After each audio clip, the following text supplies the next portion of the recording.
الحمد لله نحمده ونستعينه ونستغفره ونؤمن به ونتوكل عليه ونعوذ بالله من شرور أنفسنا ومن سيئات أعمالنا من يهده الله فلا مضل له ومن يضلله فلا هادي له وأشهد أن لا إله إلا الله وحده لا شريك له وأشهد أن سيدنا وسندنا وحبيبنا ومولانا محمدا عبده ورسوله اللهم صل على محمد وعلى آل محمد كما صليت على إبراهيم وعلى آل إبراهيم إنك حميد مجيد اللهم بارك على محمد وعلى آل محمد كما باركت على إبراهيم وعلى آل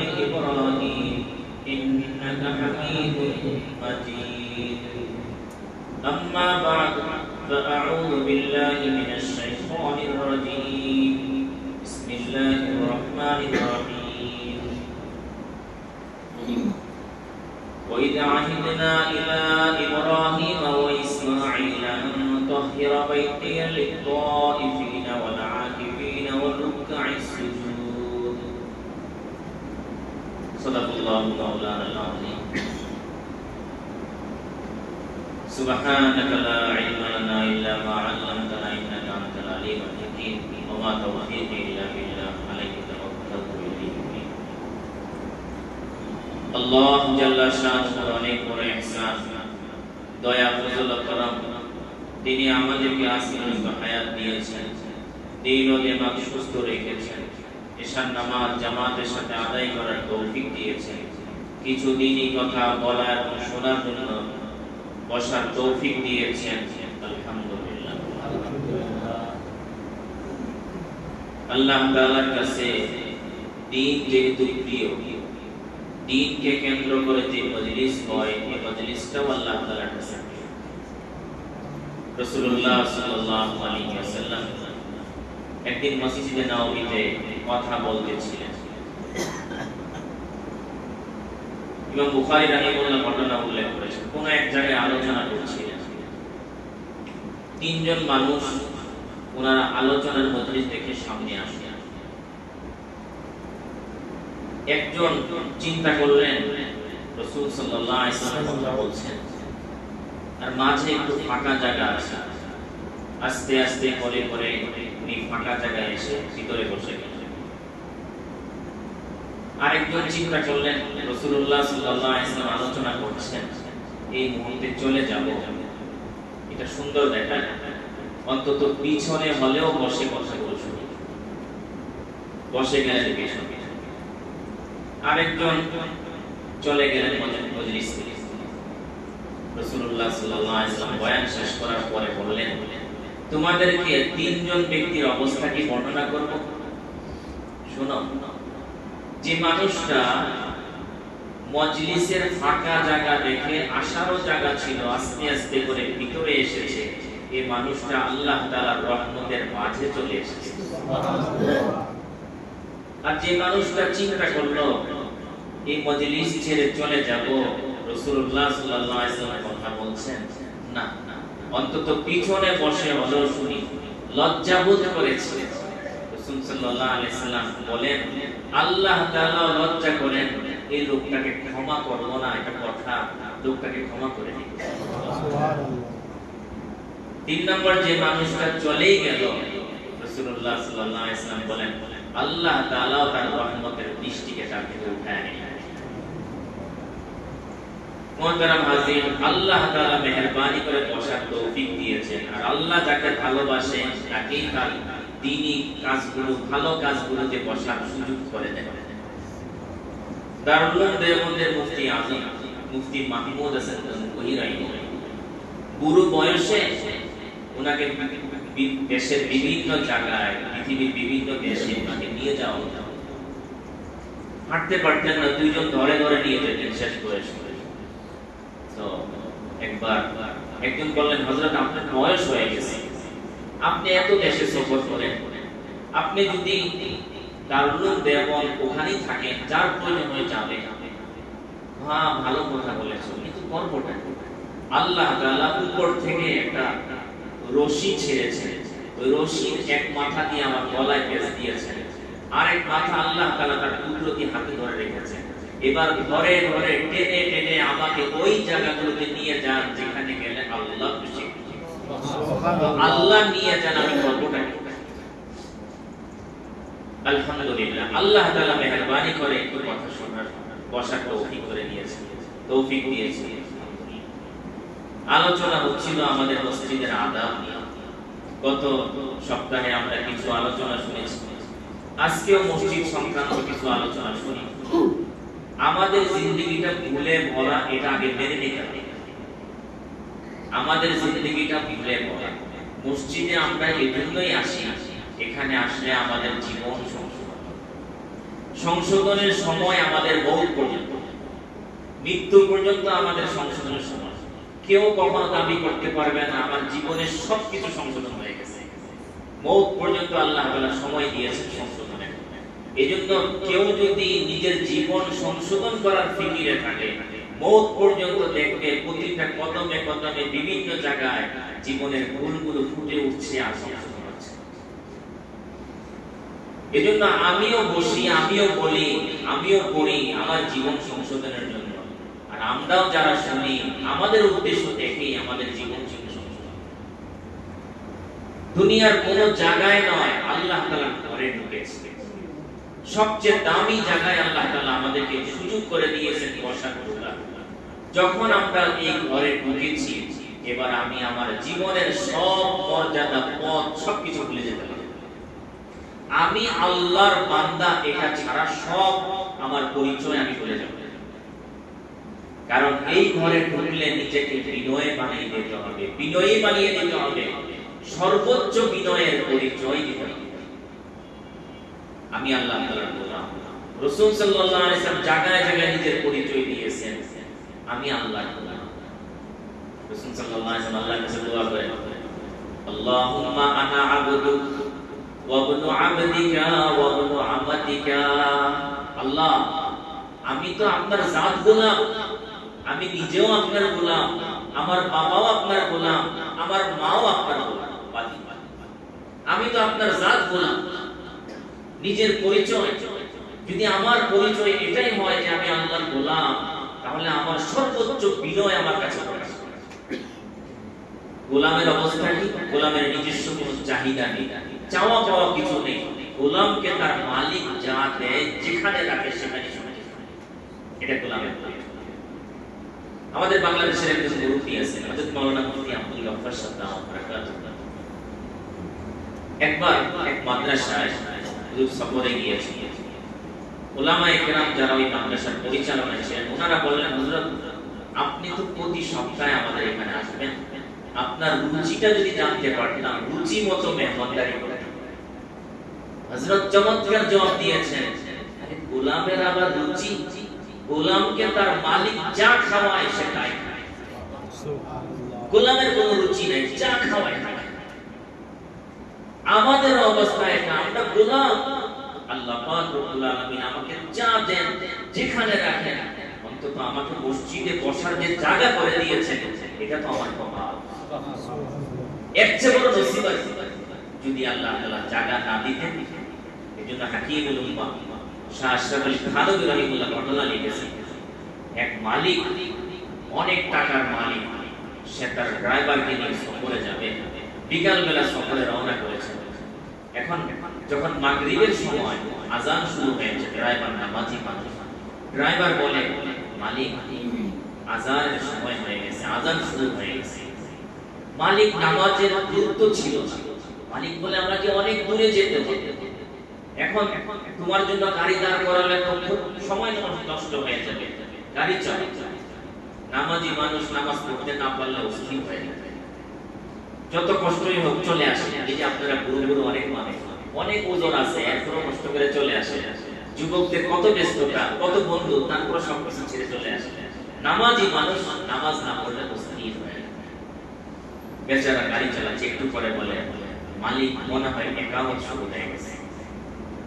চিন্তা করলেন এই লোকটাকে যদি নামাজ পড়তে দেয়া না হয় তাহলে কি তার গাড়ি ঠিক মতো চালাতে পারবে না, দুর্ঘটনা ঘটতে পারে। এই চিন্তা করে বলল, তিনি বলেন আচ্ছা সামনে কোনো মসজিদ পাওয়া গেলে সেখানে দাঁড়াবে, নামাজ পড়বে, তাড়াতাড়ি নামাজ পড়ে চলে আসবে। আল্লাহর মেহেরবানি সামনে একটা মসজিদ, তাড়াতাড়ি গাড়ি সাইড করে উনি নেমে গেলেন, মালিক ভিতরে বসা, গিয়ে নামাজ তাকবীর উল্লার সাথে নামাজ পড়েছেন জামাতের সাথে। নামাজের পরে সুন্নত পড়ে তাসবিহ পড়তেছেন, সুবহানাল্লাহ সুবহানাল্লাহ, চমৎকার তাসবিহ।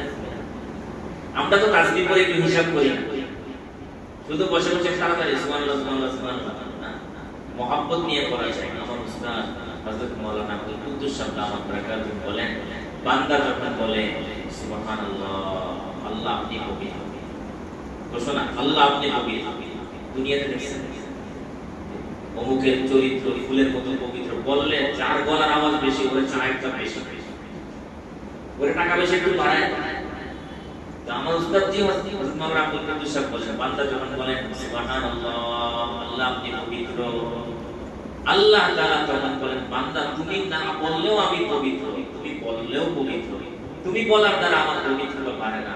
বাকি বান্দা তোমার জীবনটা অপবিত্র গুনাহের কারণে, তুমি যেহেতু আমার পবিত্রতার ঘোষণা দিচ্ছ, আমি তোমাকে গুনাহ থেকে মাফ করে পবিত্র করে দিলাম। যখন কোন বান্দা বলে বসে আলহামদুলিল্লাহ আলহামদুলিল্লাহ, আল্লাহ সমস্ত প্রশংসা, আপনি প্রশংসিত, এই কথা যখন বলতে থাকে আল্লাহ তাআলা বলেন বান্দা তুমি বললেও আমি প্রশংসিত, তুমি না বললেও আমি প্রশংসিত, তুমি বলার দ্বারা আমার প্রশংসা পারবে না। হ্যাঁ বান্দা তুমি সমাজের মধ্যে এতটা প্রশংসিত হওনি, যাও তুমি যেহেতু আমার প্রশংসা করছো, সমাজে আমি তোমাকে প্রশংসিত বানিয়ে দিই। বান্দা যখন বসে বলে আল্লাহু আকবার আল্লাহু আকবার, আল্লাহ আপনি বড় আপনি বড়, যখন বলতে থাকে আল্লাহ তাআলা বলেন বান্দা তুমি বললেও আমি বড়, তোমার বলার দ্বারা আমার বড়ত্ব বাড়বে না। হ্যাঁ তুমি সমাজে ছোট, সমাজে তোমার অবস্থান ছোট, ঠিক আছে, তুমি যেহেতু আমাকে বলছো আমি বড় আমি বড়, তোমাকে আমি সমাজের মধ্যে বড় বানিয়ে দিই। একটু মহব্বত নিয়ে পড়া, আমি একটু মহব্বত নিয়ে পড়বো, আল্লাহ আমাকে মর্যাদাটা কি দিবেন। এজন্য আপনার যদি সময়ের অভাব থাকে, এজন্য হাদিসের মধ্যে আছে নামাজের পরে যে তাসবিহ 33 বার সুবহানাল্লাহ, 33 বার আলহামদুলিল্লাহ, 34 বার আল্লাহু আকবার, কারো যদি সময় নাও থাকে কমপক্ষে যেন 11 বার সুবহানাল্লাহ, 11 বার আলহামদুলিল্লাহ, 11 বার আল্লাহু আকবার এতটুকু পরে যেন যায়। যদি দেখা যায় এরপরও ব্যস্ত থাকে তাহলে রাস্তায় হাঁটতে হাঁটতে পড়ে।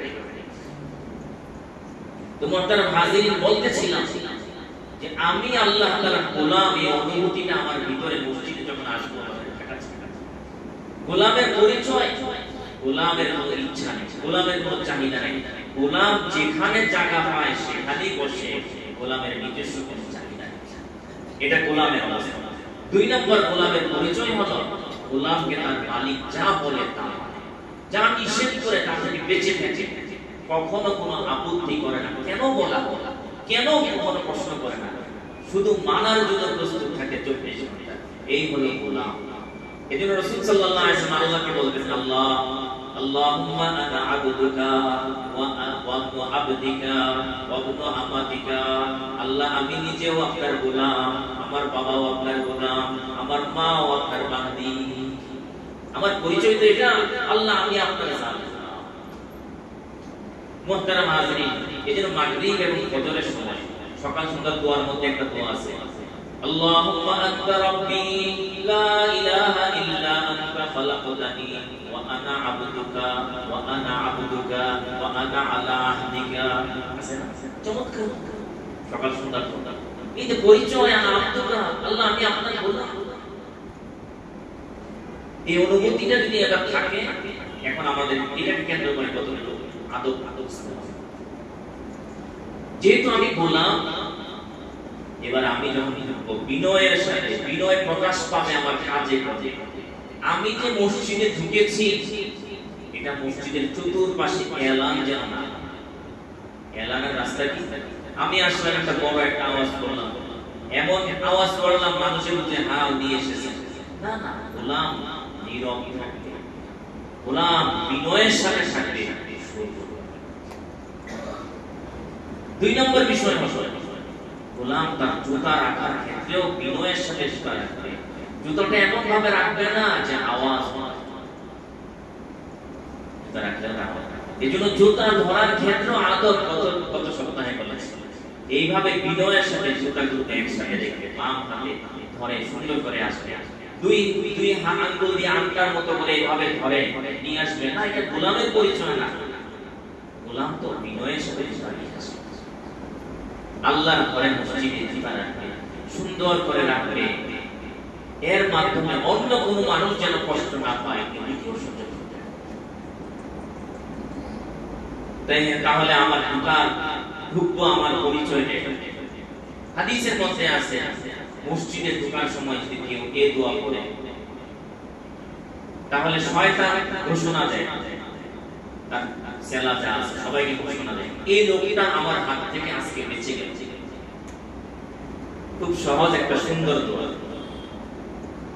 আউযু বিল্লাহিল আযীম ওয়া বিওয়াজহিল কারীম ওয়া সুলতানিহিল কাদীম মিনাশ শাইতানির রাজীম। আউযু বিল্লাহি আউযু বিল্লাহিল আযীম বলেন, আউযু বিল্লাহিল আযীম পুরোটা বলেন, আউযু বিল্লাহিল আযীম, আউযু বিল্লাহিল আযীম ওয়া বিওয়াজহিল কারীম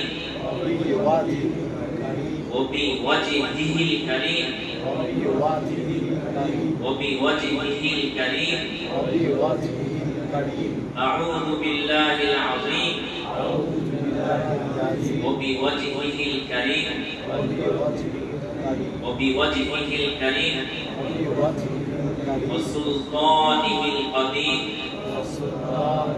ওয়া সুলতানিহিল কাদীম মিনাশ শাইতানির রাজীম। এই দোয়াটা শিখে নিতে হবে। এজন্য ইমাম সাহেব হুজুরের কাছে আমি বিনীতভাবে অনুরোধ করব এই দোয়াটা আপনি লিখে আর একজন এই খেদমতটা করবেন, একজন বা 5 জন করেন, আপনারা কয়েকজন এই খেদমতটা করবেন। সেটা হলো কম্পোজ করে ছোট ছোট কাগজে ফটোকপি 100টা কপি তৈরি করে নেবেন। মসজিদে ঢোকার সময় হাতে দিয়ে দিবেন, এই দোয়াটা শিখে নেবেন, সাথে বাংলা উচ্চারণটা দিয়ে দেবেন, যেহেতু কোরআন শরীফের আয়াত না উচ্চারণটা দিয়ে দেবেন, যাতে করে যারা পড়তে পারে না বাংলা উচ্চারণটা দেখে দেবেন, শিখে নেয়। তাহলে পকেটে থাকলে শিখা হয়ে যাবে। ঠিক আছে না? এটা এই ফটোকপি আর কম্পিউটারে খেদমতটা করতে পারবো না কেউ ইনশাআল্লাহ? যে খেদমত করবে নিয়ম সম্পূর্ণ করবে, আর না হলে কেউ না করলে ইনশাআল্লাহ আমি আছি। এটা তো সর্বশেষ না, ইনশাআল্লাহ এটা হয়ে যাবে। ছোট্ট খেদমত ওই যে পিছন থেকে আওয়াজ দিয়ে দিছে। ঠিক আছে? অনেক বড় খেদমত, এই দোয়াটা সবার শিখা হয়ে যাবে। লাভটা কি হবে? মসজিদে ঢোকার সময় যখন আপনি এই দোয়াটা করবেন, শয়তান এলান দিয়ে বলতে থাকে এই লোকটা আমার হাত থেকে বেঁচে গেছে। এটার অর্থ কি? খলিল আহমদ সাহাবী রাহিমাহুল্লাহ এই হাদিসের ব্যাখ্যায় লিখেছেন, যে ব্যক্তি এই দোয়া নিয়মিত করবে আল্লাহ তাআলা তাকে অহংকার থেকে মুক্ত করে দিবেন। সুবহানাল্লাহ।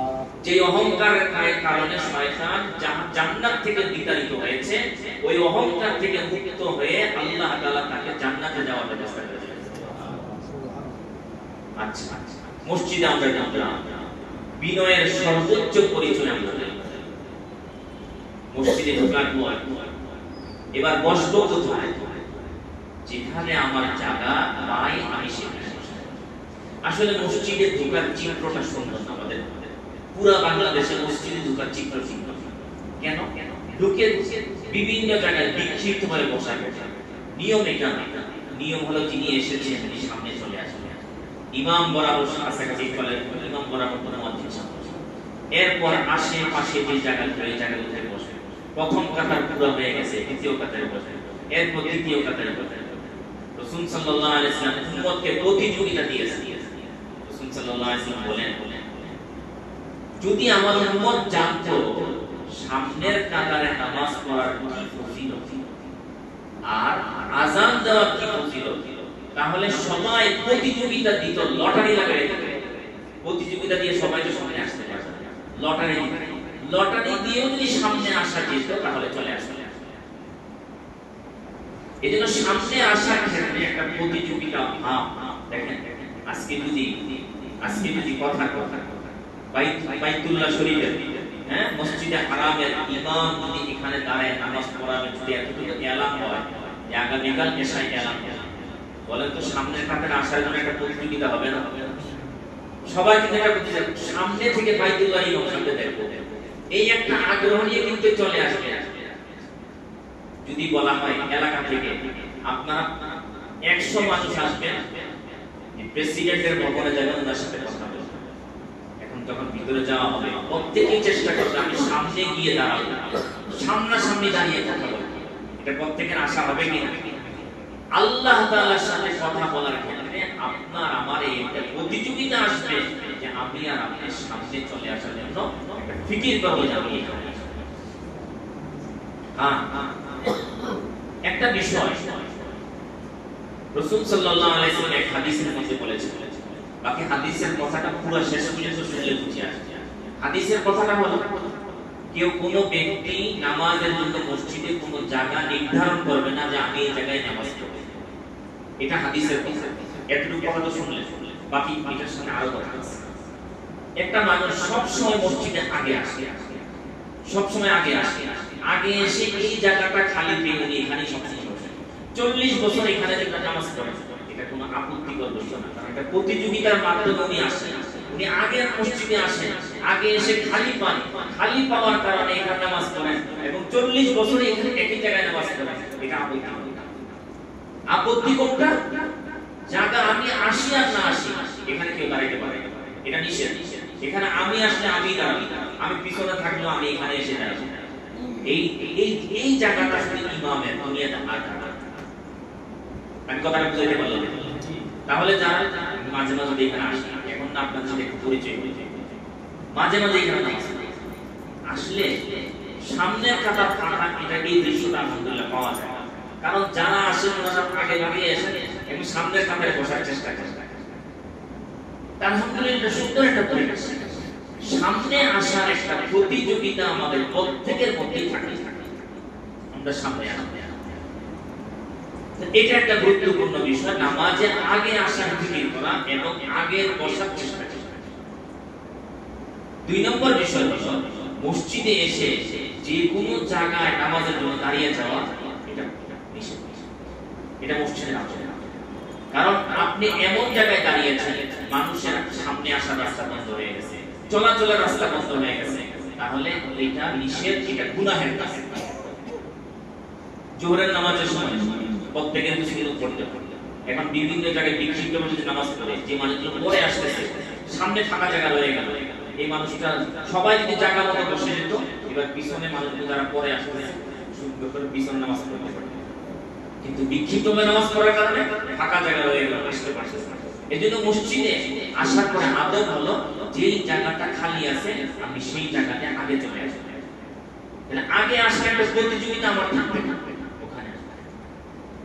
মসজিদে আসার পরে মসজিদের আদব হলো, গত সপ্তাহে বলেছি, মসজিদে 24 ঘন্টায় অন্তত কমপক্ষে একবার হলেও 2 রাকাত তাহিয়াতুল মসজিদ। বাকি এখানে একটা বিষয় বুঝতে চাই, আপনি যতবার আসেন ততবারই করবেন, ভালো কথা, কিন্তু নিষিদ্ধ সময় কিন্তু করবেন না। তাহিয়াতুল মসজিদ নিষিদ্ধ সময় করা যাবে না। বিশেষ করে আরেকটা অর্থ হলো মাগরিবের নামাজের আযান যখন হয়ে যায়, মাগরিবের সময় থেকে নিয়ে মাগরিবের ফরজ নামাজ পর্যন্ত এই সময়ের ভিতরে তাহিয়াতুল মসজিদ পড়বেন কি পড়বেন না, এটার জন্য আগে একটা চিত্র বিস্তার। রাসূল সাল্লাল্লাহু আলাইহি ওয়াসাল্লাম মদিনায় আসার পর মসজিদে নববী তৈরি করেছেন, 10 বছর মসজিদে নববীতে নামাজ পড়েছেন। এই 10 বছরের মধ্যে এমন একটা দিনের ইতিহাস পাওয়া যায় না যেদিন রাসূল মাগরিবের নামাজ শুরু করার আগে 2 রাকাত তাহিয়াতুল মসজিদ পড়েছেন, এরকম কোনো ইতিহাস একটা পাওয়া যায় না। আচ্ছা, রাসূল পড়েছেন না পড়েননি আবু বকরকে দেখলে বোঝা যাবে না? আবু বকর রাদিয়াল্লাহু আনহু খলিফাতুল মুসলিমিন, ওনার পরে 2 বছর। আবু বকর রাদিয়াল্লাহু আনহু পুরো খেলাফতের জামানা, ওনার পুরো জিন্দেগিতে এটা পাওয়া যায় না আপনি মাগরিবের সময় 2 রাকাত নামাজ পড়েছেন। ওমর রাদিয়াল্লাহু আনহু, উসমান রাদিয়াল্লাহু আনহু, আলী রাদিয়াল্লাহু আনহু, আব্দুল্লাহ মাসউদ রাদিয়াল্লাহু আনহু, সামনের কাতারের মুসল্লি যারা, এদের কাউকে পাওয়া যায় না মাগরিবের নামাজের সময় ওই আযানের পরে ইকামতের আগে 2 রাকাত নামাজ পড়ে। তাহলে বোঝা গেল এই সময় নামাজ না। আর 24 ঘন্টার ভিতরে আপনি তো এই মসজিদে একবার নামাজ পড়ছেন, এইজন্য 24 ঘন্টায় একবার হলেও অন্তত তাহিয়াতুল মসজিদ 2 রাকাত পড়ার চেষ্টা করবেন। আচ্ছা, এটা চলে গেল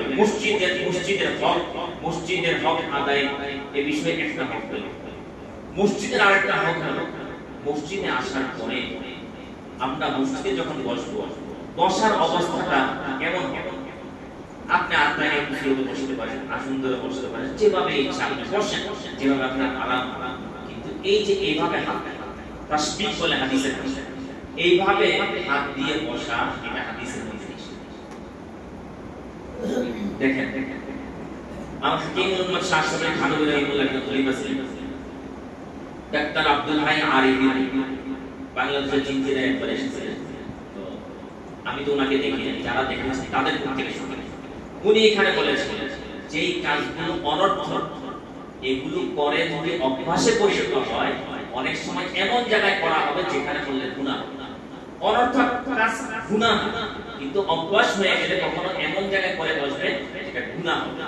যেমন মনে করেন আঙ্গুল ফুটানো, একটা মানুষের অভ্যাস আছে। কিছু মানুষ আছে আঙ্গুল ফুটায় খুব অভ্যাস, নিজের আঙ্গুল তো ফুটায় আবার আরেকজনের হাত পাইলো নিয়ে ফুটায়। এটা কিন্তু আচ্ছা, আঙ্গুল ফুটাইলে কি প্রতি আঙ্গুল ফুটানো তো 10 নেকি আছে? আঙ্গুল ফুটানোর দুনিয়াবি কোনো উপকার আছে? দুনিয়াবি কোনো উপকার? তাহলে আখিরাতে কোনো ফায়দা? এটা একটা অভ্যাস হয়ে গেছে, নিজেও ফুটায়। আচ্ছা, এটা তো আপনি ফুটানোর সমস্যা নেই, কিন্তু অভ্যাসটা হয়ে গেলে হবে কি? মসজিদে আসলে এই যে আঙ্গুল ফুটানো হলো, এখন মসজিদে এসে আঙ্গুল ফুটানো, এটা কিন্তু অন্যায়, গুনাহের কাজ। এই অভ্যাস বাহিরে হয়ে গেছে, বাহিরের অভ্যাসটা গুনাহ ছিল না, কিন্তু এখন মসজিদে আসে যখন করতেছে, এখন এটা কি হয়ে গেল? গুনাহ হয়ে গেল। তাহলে যেটা অনর্থক, এটা যদি অভ্যাসে পরিণত হয়, কখনো এমন জায়গায় গিয়ে হবে যেটা গুনাহের কাজ। যেমন দেখেন অনেক মানুষের অভ্যাস আছে, কিছুক্ষণ পর বদলে এমন, আবার পোশাক খালি কিছুক্ষণ পর এরকম করে একটা অভ্যাস। এখন নামাজে আসলে দেখতে কিছু মানুষ এরকম পাওয়া যায়, নামাজে দাঁড়িয়ে কিছু মানুষ আছে নামাজ দাঁড়িয়ে পোশাক এরকম। এখন নামাজে যে পড়তেছে এটা অভ্যাসের ফলাফল না, এটা অপরাধ কি? এটা অপরাধ। এখন নামাজে পড়া এটা অন্যায়, এটা গুনাহের কাজ। ঠিক তদ্রূপ ভাবে এইভাবে হাদিস, এইভাবে আঙ্গুল দিয়ে বসে থাকে, এটা অন্যায় না, অনর্থক, দুনিয়াবি কোনো ফায়দা নেই। কিন্তু এই অভ্যাসটা যদি হয়ে যায়, রাসূল সাল্লাল্লাহু আলাইহি ওয়াসাল্লাম বলেন মসজিদে এসে এইভাবে বসা, এর বসা। হযরত কাব রাদিয়াল্লাহু তাআলা উনি একবার মসজিদে নববীতে বসে আছেন, এইভাবে আঙ্গুল দিয়ে কুনতু শাব্বাতু বাইনা আসহাবি, এইভাবে আমি বসে আছি। রাসূলুল্লাহ সাল্লাল্লাহু আলাইহি ওয়াসাল্লাম আসলেন, এসে বলেন ইয়া কাব, তুমি আঙ্গুল এইভাবে করে কেন আছো? তুমি যতক্ষণ মসজিদে আসছো, নামাজ পড়ো আর না পড়ো, ফেরেশতা কিন্তু লিখতেছে তুমি নামাজ পড়তেছো, তুমি নামাজের অবস্থায় আছো। সুতরাং নামাজের মধ্যে এইভাবে যেমন করা যায় না, মসজিদে যতক্ষণ আসো ততক্ষণ এইভাবে করা যাবে না। তাহলে এটা মসজিদের আদব, মসজিদে এসে এইভাবে বসা, এটা কিন্তু অনায়াসে হয়ে যায়। তাহলে বোঝা গেল এটা করা মুহতারাম হাজিরিন, মসজিদের আদাব। মসজিদে এমন কোন কাজ না করা যে কাজগুলো মসজিদের মধ্যে অন্যের কষ্টের কারণে, এমন কোন কাজ না করা। যেমন কেউ দুর্গন্ধ জাতীয় জিনিস খেয়ে এসেছে, দুর্গন্ধ হয়ে গেছে, এসে মসজিদে চলে এসেছে, মুখ পরিষ্কার না করে। এখন যখন নামাজ সূরা পড়বে, এবার মুখের দুর্গন্ধ আশেপাশের পাশের কষ্ট হবে কি? কষ্ট হবে। এইজন্য হাদিসের মধ্যে আছে মসজিদে আসার আগে, নামাজে আসার আগে ওযুর সময় মেসওয়াক করে আসো, তাহলে কষ্ট হবে। কেন মেসওয়াকের কথা বললেন রাসূল সাল্লাল্লাহু আলাইহি ওয়াসাল্লাম? মুসল্লিদের কষ্ট দেবে না। তাহলে মসজিদে আসার আগে মেসওয়াক আমাদের থাকা আছে। ব্রাশ আমরা করি, এটা আমাদের প্রয়োজন, আমাদের হয় করি আমরা, কিন্তু মেসওয়াক এটা সুন্নাত। ব্রাশ দ্বারা মেসওয়াকের সঙ্গে আদায় হবে না। এজন্য আমরা মেসওয়াক কিনবো, মেসওয়াক রাখবো। মেসওয়াক রাসূল সাল্লাল্লাহু আলাইহি ওয়াসাল্লাম জিন্দেগির শেষ আমল মেসওয়াক, দুনিয়া থেকে বিদায় নেওয়ার আগ মুহূর্তের আমল ছিল মেসওয়াক। এজন্য মেসওয়াক করা। মুসনাদে বাজ্জারের মধ্যে ঘটনা আছে, রাসূল সাল্লাল্লাহু আলাইহি ওয়াসাল্লাম বলেন, কোন বান্দা যখন নামাজে দাঁড়ায়, যখন কোরআন তেলাওয়াত শুরু করে, তখন ফেরেশতা তার সামনে এসে দাঁড়ায়, আর কোরআন তেলাওয়াত যখন করে তখন ওই কোরআনের প্রত্যেকটা হরফের সাথে সাথে নূর বের হয়। কি বের হয়? নূর বের হয়। ফেরেশতা ওই নূরগুলো লুফে নেয়ার চেষ্টা করে। ফেরেশতা সামনে দাঁড়িয়ে লুফে নেয়ার চেষ্টা করে। রাসূল সাল্লাল্লাহু আলাইহি ওয়াসাল্লাম বলেন, তোমরা যেহেতু ফেরেশতা একেবারে তোমার নামাজ সামনাসামনি দাঁড়ায়, তোমার মুখ বরাবর দাঁড়ায়, তুমি তেলাওয়াত করবে, তোমার তেলাওয়াতের হরফের নূরগুলো যখন বের হয় সে মুখে নেবে। এজন্য তুমি মেসওয়াক করে আসো যাতে ফেরেশতাদের কষ্ট না হয়। মেসওয়াক করে আসো যাতে ফেরেশতাদের কষ্ট না হয়। একটা কিতাব আছে, ইসলাম আওজানিক সায়েন্স, পাকিস্তানের এক বড় ডাক্তার একটা গবেষণা, রাসূল সাল্লাল্লাহু আলাইহি ওয়াসাল্লাম সুন্নাহগুলো নিয়ে গবেষণা করেছেন। তো উনি রাসূল সাল্লাল্লাহু আলাইহি ওয়াসাল্লামের এই নামাজ, এটা নিয়ে অমুসলিমদের গবেষণা লিখেছেন। অমুসলিমরা, মুসলমানরা নামাজে দাঁড়াইলে তেলাওয়াত করলে কি হয়, তারা যন্ত্র ফিট করেছে, মেশিন ফিট করে লিখেছে। দেখে সূক্ষ্মভাবে কতগুলো আলোক রশ্মি তার মুখ থেকে বের হয় যখন কোরআন তেলাওয়াত করে। এখন এই আলোক রশ্মির উপকার কি হয়, এটা নিয়ে তারা গবেষণা করেছে। নামাজের আগে তার শরীরের মধ্যে রোগ প্রতিরোধ ক্ষমতা যতটুকু ছিল, কোরআন তেলাওয়াতের দ্বারা যে আলোগুলো বের হয়েছে, এই আলোগুলো শরীরে ঢোকার কারণে তার রোগ প্রতিরোধ ক্ষমতা বেড়ে গেছে। পড়লাম নামাজ, মসজিদে এসে পড়লাম, আল্লাহ তাআলা দুনিয়ার ফায়দা দিয়ে আখিরাতের ফায়দা তো আছেই। এজন্য একটা হলো ফেরেশতারা যেন কষ্ট না পায়, মুসল্লিরা যেন কষ্ট না পায়, এজন্য এইভাবে মুখ পরিষ্কার করে আসে। এজন্য নিয়ম আছে, মাসালা আছে শরীয়তে। কোন ব্যক্তি যদি এমন কোন রোগে আক্রান্ত হয়, শরীর থেকে শুধু দুর্গন্ধ বের হয়, এমন কোন রোগে যদি আক্রান্ত হয়, তাহলে এই ব্যক্তির জন্য মসজিদে আসা নিষেধ। কারণ জজমায় মসজিদে আসবে, মুসল্লিরা কষ্ট পাবে, ওনার জন্য জামাতে নামাজ পড়া নিষেধ। কেন নিষেধ? এত বড় ফজিলতের কাজ নিষেধ কেন? মুসল্লিদের কষ্ট পাবে, এজন্য। দুই নম্বর বিষয়, নামাজের মধ্যে, নামাজের সামনে দিয়ে, এই যে আরেকটা বললাম, নামাজের পিছনে দাঁড়ানো, মুসল্লিরা নামাজের সময় সামনে আসতে কষ্ট পায়, এটাও মুসল্লিদের কষ্ট দেওয়া। যে কোন জায়গায় নামাজের জন্য দাঁড়িয়ে যাওয়া, এটা মুসল্লিদের কষ্ট দেওয়া হবে। এখানে আমাদের মুসল্লিদের যেটা সমস্যা হয়, নামাজ যখন শুরু হয় তখন উনার কারণে দেখা যায় কাতার গুলো থাকতে পারতেছে। এখানে আমার মাসলাটা জানা থাকা দরকার, নামাজ ইকামত শুরু হয়ে গেলে পিছনে যদি মুসল্লিরা নামাজ পড়তে থাকেন সুন্নতের মধ্যে, এই মুসল্লিদের সামনে দিয়ে হেঁটে এসে কাতার পুরা করলে নামাজের সামনে দিয়ে হেঁটে যাওয়ার যে গুনাহ, এটা হবে না। নামাজের সামনে দিয়ে হেঁটে যাওয়ার যে গুনাহ, এই গুনাহটা হবে না যদি নামাজের কাতার পুরা করার জন্য আমাকে সামনে দিয়ে হেঁটে আসতে হয়। আর এছাড়া অন্য সময় হেঁটে যাওয়া নিষেধ। মুসল্লিদেরকে কষ্ট দেওয়ার আরেকটা সুন্নাত আপনাদেরকে বলি। আমি বিভিন্ন জায়গায় নামাজ পড়ি, পিছনে নামাজ পড়লে দৃশ্যগুলো দেখতে, যেমন মনে করেন আমার নামাজ শেষ হতে একটু দেরি করতেছি, এখন আমার সামনে যিনি আছে ওনার নামাজ শেষ হয়ে গেছে, উনি কি করলেন, জুতাগুলো নিয়ে পুরো রেডি তো হলেন, আবার একবার আমার সামনে দিয়ে দাঁড়িয়ে গেছে। এখন আমি তো আমার ববের সাথে কথা বলতেছি, এখন এই যে বেচারা আমার সামনে এইভাবে দাঁড়িয়ে আছে, আমার নামাজ শেষ করছি না, উনি কষ্ট পাচ্ছে। এখন আমি উনার কষ্টের দিকে তাকিয়ে এখন আমার নামাজকে তাড়াহুড়া করার একটা প্রবণতা চলে আসছে। এইজন্য হাদিসের মাসালা হলো, কোন নামাজি ব্যক্তির সামনে এইভাবে মুখোমুখি হয়ে দাঁড়ানো নিষেধ, গুনাহের কাজ। হ্যাঁ, আপনার যদি যেতে হয়, আপনার যদি তাড়া থাকে, তাহলে আপনার যাওয়ার রাস্তা আছে, কিন্তু এইভাবে দাঁড়ানোর কোনো অধিকার নেই। আর একটু 5 মিনিট সময় যদি বসেই থাকে, লসটা কি হবে? যতক্ষণ ওযু অবস্থায় বসে আছে, ফেরেশতা দোয়া করতে থাকে, আল্লাহ এই মানুষটার গুনাহগুলো মাফ করে দেন, আল্লাহ এই মানুষটার প্রতি রহমান করবেন, ফেরেশতা দোয়া করতে থাকে। হ্যাঁ, তারা থাকতে পারে। ইমার্জেন্সি আপনি এখন গেমে ধরবেন, আপনি বিমান বিমানে, আপনি ডাক্তার বলবেন আপনার তারা আছে যেতে হবে, তাহলে আপনি খেয়াল করেন আপনার বরাবর আপনি পিছনে দাঁড়ানো আছে যে মানুষটা, আপনি যদি যেতেই হয় ডানে বামে দেখেন এই মানুষটার কোনো মুসল্লি নামাজ পড়ছে কিনা। যদি কেউ নামাজ না পড়ে আপনি আস্তে করে সোজা তার বরাবর থেকে এইভাবে ঘুরে যান, এইভাবে ঘুরে চলে যান, অথবা এইভাবে ঘুরে চলে যান। তাহলে নামাজের সামনে দিয়ে যাওয়া হবে। অনেক মানুষ ভুল করে, কি ভুলটা করে? ঘুরে ঘুরার বরাবর দাঁড়িয়ে এরপরে হাঁটা শুরু করে। এটা কিন্তু এটা করা যাবে না।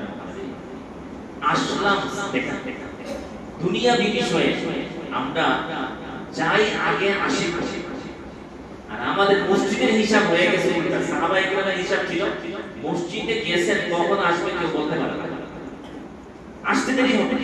আমাদের হিসাব হলো মসজিদে যাওয়াটা যত তাড়াতাড়ি, আসাটা এর চেয়ে তাড়াতাড়ি। আসা তাড়াতাড়ি হয়ে গেছে, বাসায় জিজ্ঞাসা করলে কখন আসবেন, এই যে মাত্র নামাজ শেষ হয়ে গেছে, এই এখনই চলে আসবে, সবাই মোটামুটি বলতে পারে। সাহাবায়ে কেরামের অবস্থা হলো মসজিদে গেছেন তো কখন আসবেন বলতে পারি না। যেন আবু বকর রাদিয়াল্লাহু আনহু উনার বাসায় মেহমান এসেছেন রাত্রে বেলা, এশার নামাজ পড়তে যাবেন, উনার ছেলেকে ডেকে গেছেন আব্দুর রহমান, ডেকে বললেন বাবা আমি তো মসজিদ থেকে নামাজ পড়ে আসতে দেরি হবে, কখন আসি বলতে পারি না, মেহমানকে নিয়ে তুমি খেয়ে নিয়ে মেহমানের বসে এই কথা বলে চলে গেলেন। নামাজের পরে রাসূল সাল্লাল্লাহু আলাইহি ওয়াসাল্লামের সাথে কথা বলতে বলতে দেরি হয়ে গেছে, অনেক রাত হয়ে গেছে। মেহমান এসে বলেন আবু বকরকে ছাড়া আমি খানা খাবো না। কি কঠিন মাসলা, আবু বকরকে ছাড়া। এখন দেরি হয়ে গেল, উনি আসলেন। আসার পরে জিজ্ঞাসা করেছেন মেহমান কি খাবার খেয়েছেন? না মেহমান তো খাননি। আপনার অপেক্ষা কেন খেলেন না? উনি বলেন আল্লাহর কসম আমি খানা খাবো না। আবু বকর বলেন আল্লাহর কসম আমি খানা খাবো না। মেহমান বলেন আপনি যদি না খান আমিও খাবো না। এখন তো কসম খেয়ে বসেছেন আবু বকর রাদিয়াল্লাহু আনহু, পেরেশানিটা করে গেল না। এবার দৌড় দিয়েছেন আবার মসজিদে নববী। রাসূল সাল্লাল্লাহু আলাইহি ওয়াসাল্লাম গিয়ে বলেন ইয়া রাসূলুল্লাহ বিপদে তো পড়লাম, মেহমানকে খানার দায়িত্ব দিয়েছি, ছেলে খাওয়ানোর জন্য চেষ্টা করেছে, মেহমান খাননি, আমার রাগ এসে গেছে, আমি বললাম আল্লাহর কসম খাবো না। মেহমান বলেন আপনি না খেলে আমিও খাবো না, কি করব? রাসূল বলেন দৌড়ায় যাও, কসম ভাঙো, দিনের বেলা কাফারা দিয়ে দিও, কসম ভেঙে ফেলো, গিয়ে মেহমানকে নিয়ে বসে খাও।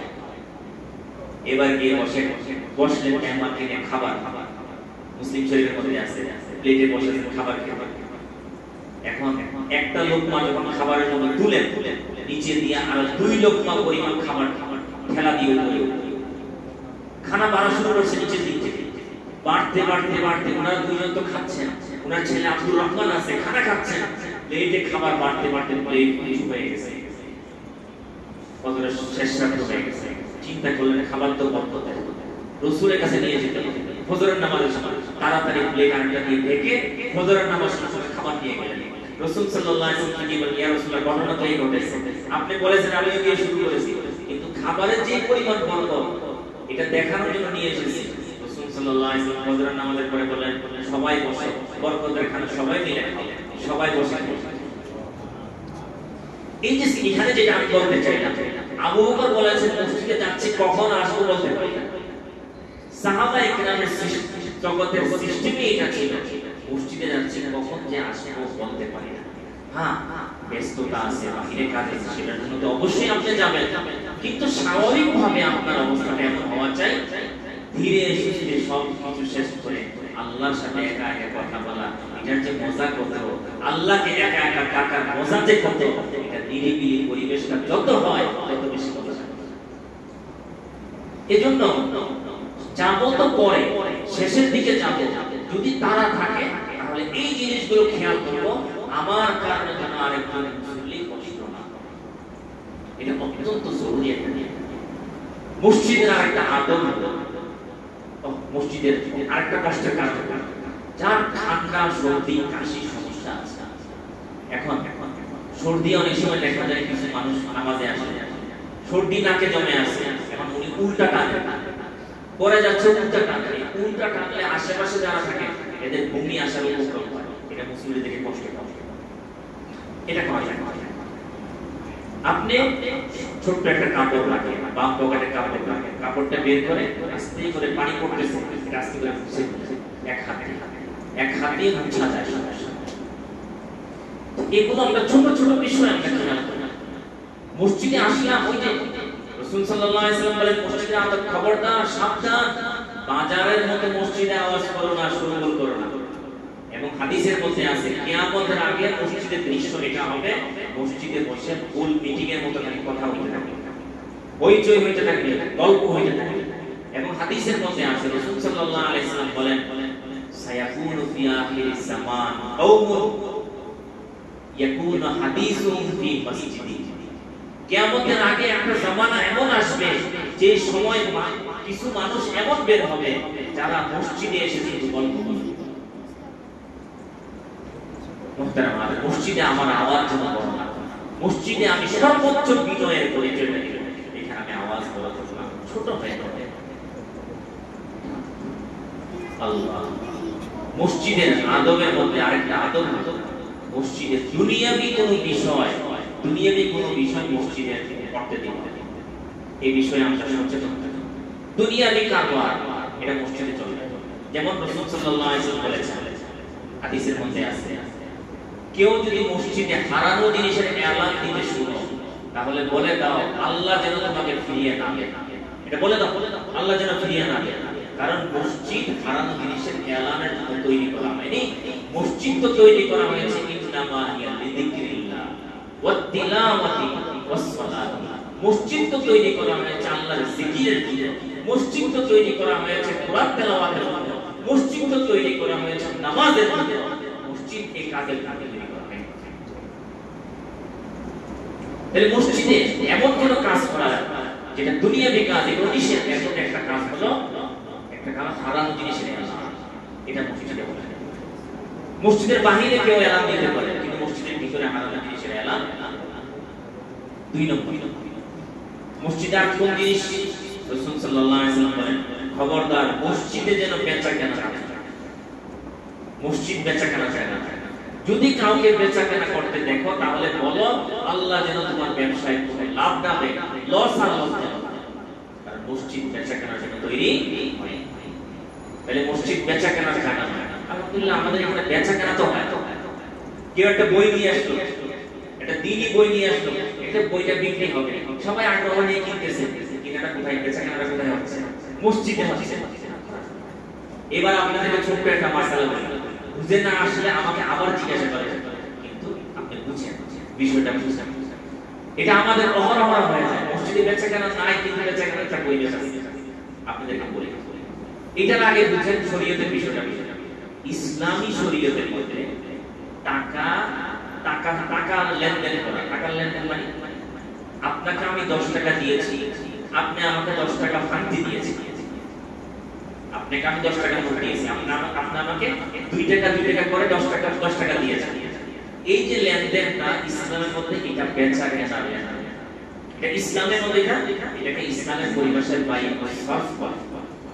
টাকার বিনিময়ে টাকার লেনদেন, যেমন গুলিস্তানে নতুন টাকা পুরান টাকা লেনদেন হয়নি না, টাকার লেনদেনটা বেচা কেনা, কিন্তু বেচা কেনা টাকা দিয়ে টাকার লেনদেন, এটাকে বেচা কেনা বলে। এখানে যদি কম বেশি করে সুদ হবে, আর বরাবর যদি হয় এটা জায়েজ। তাহলে টাকার বিনিময়ে টাকার লেনদেন এটাকে শরীয়তের মধ্যে ব্যবসা বলে, এটাকে ক্রয় বিক্রয় বলে। এতটুকু বুঝে আসলে তো আমাদের কথা। এবার মাসালা আসে, অনেক সময় এমন হয় না মসজিদের মধ্যে আপনার 1000 টাকা জুমার দিন আসছে, ভান্তি দরকার, টাকা তো আপনি দিয়েছেন, ভান্তি দরকার 500 টাকা, ভান্তি দরকার, টাকা দিবেন না, টাকা দেওয়ার দিয়ে দিয়েছেন, 500 টাকা নোট ভান্তি দরকার, বেড়াইতে যাবেন, এখন রিকশা ভাড়া দরকার, ভান্তি। তো এখন টাকা তো নাম বাসে এসেছে, ওনারা বসে গমতে বসেছেন, আপনি বললেন ভাই 500 টাকা ভান্তি দেন। এই যে 500 টাকা ভাঙায় নেওয়া হলো, ইসলামের দৃষ্টিতে এটা বেচা কিনা কিনা বলে না। আমরা বেচা কিনা বলি আর না বলি, কিন্তু ইসলামে এটা কি? আরে ভাই বেচা কিনা, ঠিক তো? তাহলে শরীয়তে যেটাকে বেচা কিনা বলতেছে, হাদিসের মধ্যে হলো মসজিদের মধ্যে বেচা কেনা নিষেধ।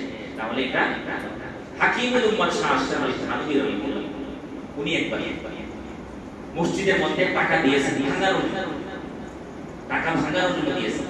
একজনে বলেন হযরত এটা না শরীয়তের মধ্যে 22 সন বেচা কেনা জিব্বায় কামড় দিয়ে আলহামদুলিল্লাহ এটা মাথায় ছিল, ভালো কথা বলেছেন, ভালো কথা বলেছেন, খবরদার এটা করা যাবে না, টাকা আবার নিয়ে নিলেন। তাহলে আমাদের বেচা কেনার একটা সুযোগ আমরা পেলাম, মসজিদে হয় তো হয়, তাহলে এটা করা যাবে না করা যাবে না? করা যাবে না। মসজিদে মাশাআল্লাহ আপনারা খুব আন্তরিক, খুব আন্তরিকতার সাথে কথা বলেছেন। তাহলে বোঝা গেল এটা করা যাবে না, এটা মসজিদের আদব, এটা মসজিদের বেচা কেনা, মসজিদের দুনিয়াবি কোনো বিষয়। গল্পের জন্য আমরা মসজিদে চলে আসলাম, মসজিদে দুনিয়াবি কথা বলা নিষেধ না, এটা অনেক জায়গায় লিখে রাখেন, মসজিদে দুনিয়াবি কথা বলা নিষেধ, এই কথাটা সঠিক। এতে কাছে আপনি 10 দিন আছেন, 10 দিনে কারোর সাথে কথা বলবেন না। আপনি এতে কাছে বসে আছেন, মোবাইল আছে, মোবাইল দিয়ে বাসায় ফোন দিয়ে জিজ্ঞাসা করলেন অসুস্থ, ঠিক আছে তো, কোনো প্রয়োজন আছে কিনা, এটা দুনিয়াবি কথা কিনা, এটা নিষেধ। দুনিয়াবি কথা মসজিদে আসার পর প্রয়োজন যখন দিলে আপনি কথা বলতে পারবেন, এটা নিষেধ কোনো কিছু না। কিন্তু শুধু দুনিয়াবি কথা বলার জন্য 3-4 জনে মিলে মসজিদে গল্পের জন্য চলে আসা, এটা কিন্তু নিষেধ। কিন্তু আপনি মসজিদের জন্য এসেছেন, আসার পরে কোনো কথা বলা এটা নিষেধ না। এইজন্য মসজিদে যে সমস্ত জায়গায় লেখা থাকে দুনিয়াবি কথা বলা হারাম, এই কথাটা কিন্তু ভুল কথা। ঠিক আছে তো? মসজিদে অনেক সময় একাকারে বসতে চায় না, রমজানের শেষ 10 দিন চিন্তা করে 10 দিন বসলে কথা বলা যাবে না। আমি একবার লালমনিরহাট গিয়েছি, লালমনিরহাটের উত্তরবঙ্গে। তো এখন এলাকার মানুষের ধারণা হলো মসজিদে একাকারে বসবে না, কেন? একাকারে বসলে কথা বলা যায় না। 10 দিন কথা না বলে সারা বছর কথা বলে, 10 দিন একটা কথা না বলে কেন থাকবে? ওনাদেরকে যখন বললাম, বলার মধ্যে এত সহজ, বললে তো আমরা আগেই বসতাম। তাহলে ইনশাআল্লাহ আশা করা যায় একাকারে বসা যাবে, সাহস করা যাবে ইনশাআল্লাহ। ফোন নিয়ে এসে কথা বলে, তবে মসজিদে দুনিয়াবি বিষয় যখন কথা করা যায় না, মসজিদে বসে একটু ফেসবুক চালানো যাবে, ফেসবুকে চালানো যাবে, মসজিদে চলে আসছে, এখানে আর দুনিয়ার কোনো খবর নেই, আপনি বসে বসে দুনিয়ার বসে বসে খবর নিচ্ছেন না, এটা করা যাবে না, এটা নিষেধ। ফোন আছে আপনি বলতে করেন দেখেন, সেটা ভিন্ন জিনিস, কিন্তু যখন মসজিদে চলে আসছেন তখন আর এটা নিয়ে যাবে আমাদের না থাকে। কথা বেশি না, এতটুকুই কথা থাকে, মনে থাকুন কথা তো আরো অনেকগুলো আছে, কথা এখন এতটুকু হয়েছে, যতটুকু হয়েছে আল্লাহ তাআলা আমারও আমাদের তৌফিক দেন, আপনারা মহব্বত নিয়ে শুনেছেন, আল্লাহ তাআলা আপনাদের তো আমাদের তৌফিক দেন। ওয়া আলহামদুলিল্লাহ।